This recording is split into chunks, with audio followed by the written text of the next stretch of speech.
So welcome to P Agarwal editorials. तो आज जो फर्स्ट आर्टिकल हम डिस्कस करने वाले हैं वो है what has been missed in India's digital sovereignty. तो बेसिकली इस आर्टिकल में हम क्या डिस्कस कर रहे हैं कि जैसे जो भी इंडिया यूके का अभी फ्री ट्रेड एग्रीमेंट हुआ उसको हम काफ़ी प्रेज़ कर रहे हैं, हमारे कमर्स जो मिनिस्टर हैं वो भी, कि ये गोल्ड स्टैंडर्ड एक सेट किया है हमने। पर लेकिन जो हमारा फोकस था वो ज़्यादातर एग्रीकल्चर, मैन्युफैक्चरिंग, इन सब पे रहा। जो डिजिटल सेक्टर के कॉम्प्रोमाइज़ हैं वो तो अननोटिस्ड ही चले गए गवर्नमेंट से भी और मीडिया से भी। Why digital sector matters. तो डिजिटल टेक्नोलॉजीज़ जो हैं आजकल डीपली एम्बेडेड है हमारे काफ़ी एरियाज़ में, वो चाहे टेलीकॉम हो, एआई हो, हेल्थ हो या और भी कोई। तो हमें अपनी डिजिटल सोवर्निटी को बचाना, हमारे रिसोर्सेज, सॉफ्टवेयर, डाटा के ऊपर हमारा खुद का कंट्रोल होना इस वक्त सबसे ज़्यादा क्रिटिकल है हमारी नेशनल सिक्योरिटी और आगे की ग्रोथ के लिए। Source code concession a major red flag. तो इंडिया ने क्या अपनी सोवर्निटी, जो राइट था कि हम कभी भी सोर्स कोड का एक्सेस है वो डिमांड कर सकते हैं डिजिटल प्रोडक्ट्स को अपने कंट्री में अलाउ करने से पहले, तो वो चीज़ हमने छोड़ दी है। तो ये एक रिवर्सल है। इंडिया नहीं तो कंसिस्टेंटली कहता था, वो इस पोजीशन पे टिका हुआ था ग्लोबल फोरम्स पे भी, कि हमें अपना राइट होना चाहिए हमारे पास कि हम सोर्स को डिमांड कर सकें एक्सेस अलाउ करने से पहले, पर ये उस चीज़ का रिवर्सल रहा। जो यूएस ने भी इससे बैक ऑफ कर रहा था from banning source code request due to regulatory and security concern. जो अब यूके के साथ एफटीए हुआ है वो बैन कर रहा है source code disclosure for all software, चाहे वो सेंसिटिव या क्रिटिकल सिस्टम्स के लिए ही क्यों ना हो। Government data given away too easily. तो अग्रीमेंट ऑफर कर रहा है equal access to Indian government data, open government data to UK parties. तो आज के एआई वर्ल्ड में जो डाटा है वो एक नेशनल एसेट है, कोई भी ट्रांसपेरेंसी के लिए मटेरियल नहीं है। Giving away access to this data risks हमारी एआई डेवलपमेंट की एज को छोड़ना, हमारी नेशनल सिक्योरिटी को ख़तरे में डालना, इकोनॉमिक इंडिपेंडेंस आज के टाइम पे हमारी रिस्क में डालना।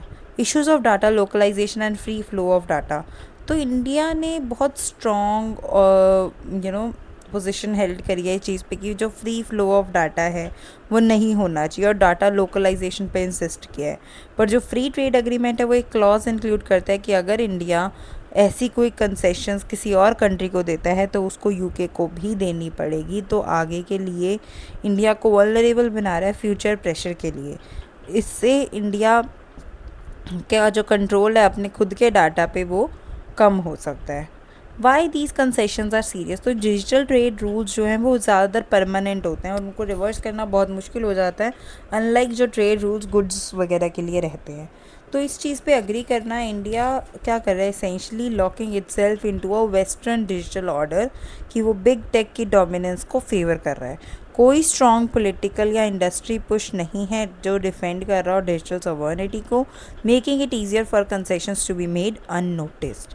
Historical parallel warning. तो ऑथर कंपेयर कर रहा है इसको इंडिया के कॉलोनियल एरा मिस्टेक से, जहाँ पर अर्ली इंडस्ट्रियलाइजेशन को हमने मिस कर दिया, leading to long term exploitation. तो आज का भी डिजिटल डिसीजंस जो हैं वो सिमिलरली इंडिया को कॉस्ट कर सकते हैं उसकी इंडिपेंडेंस और फ्यूचर प्रॉस्पेरिटी को।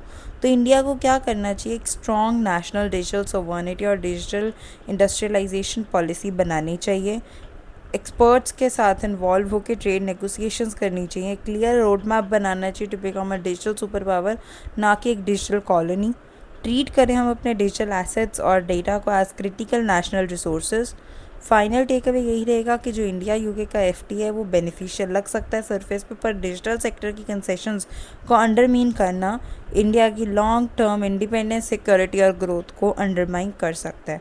तो इंडिया को एक्ट करना पड़ेगा अपने डिजिटल फ्यूचर को बचाने के लिए। Next article is why mangroves matter for business, climate and communities. तो बेसिकली इसमें हम क्या बात करें कि जो मैंग्रोव्स हैं वो सिर्फ ट्रीज़ ही नहीं है, उससे कहीं ज़्यादा हैं, क्योंकि वो coastal protection, fisheries, clean air, carbon storage इन सब में हेल्प कर रहे हैं। उनको ज़्यादातर प्लानिंग और पॉलिसीज़ में से इग्नोर कर दिया जाता है, जबकि वो इतना ज़्यादा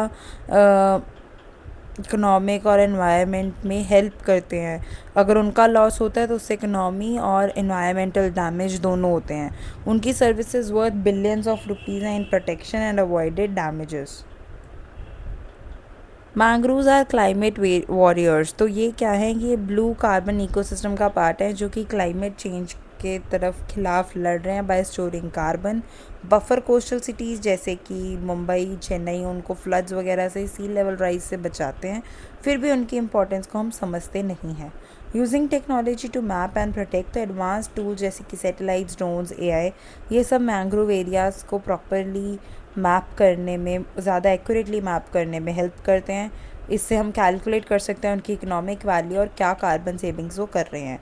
कुछ एग्जांपल्स हैं, जैसे तमिलनाडु में 3,535 मिलियन बचा, सुंदरबंस में 664 बिलियन की इनकी वैल्यू है, 462 मिलियन पर ईयर, ये सिर्फ और सिर्फ कार्बन सिक्वेस्ट्रेशन से ही बचा रहे हैं। Communities are key to conservation, तो लोकल फिशर फॉक या कोस्टल कम्युनिटीज़ हैं, ये बहुत ज़्यादा डिपेंड करती हैं मैंग्रोव पे अपनी फ़िश, क्लीन वाटर और सेफ्टी के लिए। तो इन कम्युनिटीज़ को एम्पावर करना बेटर प्रोटेक्शन और सस्टेनेबल यूज़ के लिए काम आ रहा है।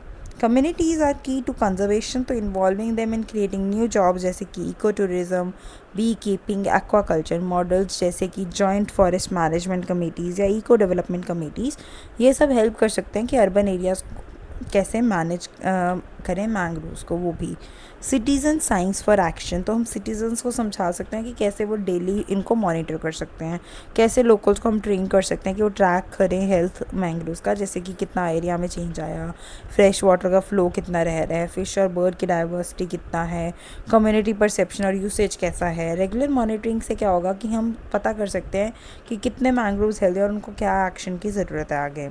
Engaging platforms can make a difference, initiative जैसे कि मैंग्रोव मित्रास, तो इससे अर्बन सिटीजन्स इन्वॉल्व होंगे, कनेक्शन बिल्ड होगा पीपल, रिवर, वेटलैंड्स और मैंग्रोव्स में।